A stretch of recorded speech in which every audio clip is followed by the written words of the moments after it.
بسم اللہ الرحمن الرحیم. ہماری بڑی کوشش ہے کہ حق خطیب صاحب جو ہیں وہ ہمارا فون اٹینڈ کر لیں یا ان کے پی اے جو ہیں وہ ہمارا فون ان تک رسائی کر دیں, اور ایک دفعہ اگر وہ ہم پہ دم کر دیں اور ہماری عقلیں جو ہیں وہ ٹکانے پہ آ جائیں اور ہم سمجھدار بن جائیں اور ہم بھی مریدین میں شامل ہو جائیں, تو اس میں کوئی غلط بات نہیں ہے. لیکن ہم انہیں کال کر رہے ہیں اور وہ ہماری کال اٹینڈ نہیں کر رہے.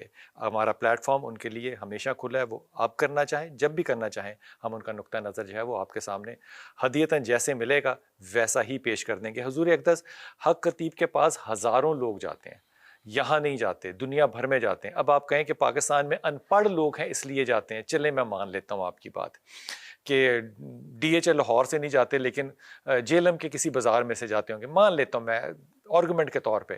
لیکن انگلینڈ کے اندر بھی ایسا ہی ہوتا ہے, کینیڈا کے اندر بھی ایسا ہی ہوتا ہے.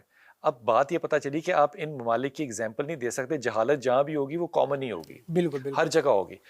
یہ جو سارے کرتب کرتے ہیں اور لوگ سرنڈر کرتے ہیں, دیکھیں آپ بھی جب دم کریں گے تو اس کا اعتماد آپ پہ ہونا چاہیے کہ آپ دم کر سکتے ہیں. کہ وہ پیر ہی نہیں ہے جو کامل نہ ہو, جس کا وجود, جس کا کردار جو ہے وہ سنت رسول کے مطابق نہ ہو اور اس کے اعمال و افعال نہ ہو. اچھا جی, آپ نے کون سے ایسے عمل دیکھے, ایسے کام دیکھے جو کہ آپ کو لگتا ہے کہ سنت رسول کے مطابق نہیں ہے وہاں پہ مجموعی طور پہ؟ خطیب صاحب حق خطیب میں نے کوئی عمل نہیں پہلے دیکھا. تو اس بات کی بڑی اچھی بات ہے کہ آپ حق خطیب صاحب کہہ رہے ہیں, آپ ان کو طنز نہیں کر رہے, آپ بڑے احترام سے نام لے رہے ہیں. نہیں, میں نے ان کے سامنے بھی ان کو حضرت اور حضور کہہ کے مخاطب کیا, لیکن اب میں یہ نہیں کر سکتا وہ ہیں فراڈ, تو میں ظاہر یہ تو کہوں گا کہ وہ فراڈ کر رہے ہیں. اب وہ تو ظاہر جو میرا موقف ہے وہ یہی ہے کہ دو نمبری کرتے ہیں اور شعبے بازی کرتے ہیں. تو میں نے کوئی ایک چیز بھی وہاں شریعت اور سنت کے مطابق نہیں دیکھی.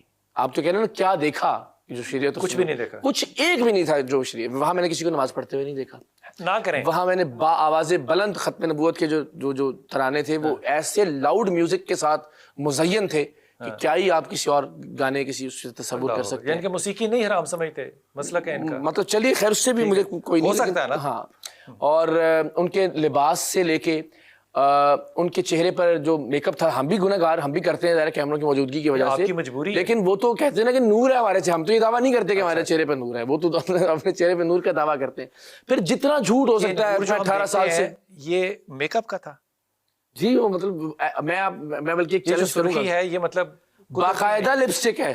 میں خدا کو گواہ بنا کے آپ کو بتا رہا ہوں, میں کیونکہ میں تو بہت ہی 4 گھنٹے تک مکالمہ کرتا رہا نا ان سے. حضور رسول اللہ صلی اللہ علیہ وسلم نے کیا فرمایا, جو مرد عورتوں کی طرح ہوتے ہیں. ہاں جی بالکل, ان کے کپڑوں کا لباس کا رنگ جو ہے اور اس کے اوپر جس طرح جو فمن راغبان سنتی فلیس منی, یہ حدیث ہے اسی حدیث کے تحت کہ جو 18 سال سویا نہیں.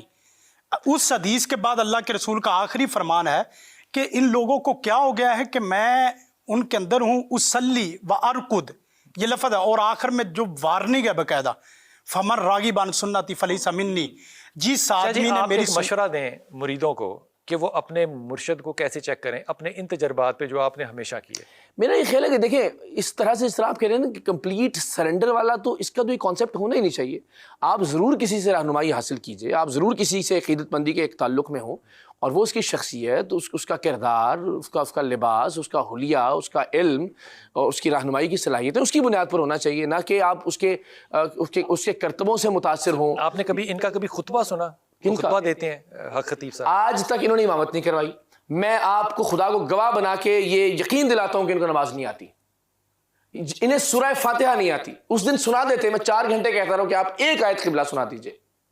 یعنی مجھے یہ کہا کہ جناب میں نہیں بتاؤں گا کہ میں کیا دم کرتا ہوں, میں بسم اللہ پڑھ کے دم کرتا ہوں. تو آپ ایک چیز تو بتا رہے ہیں, میں بسم اللہ, دوسری نہیں بتا رہے, یعنی اپنی مرضی.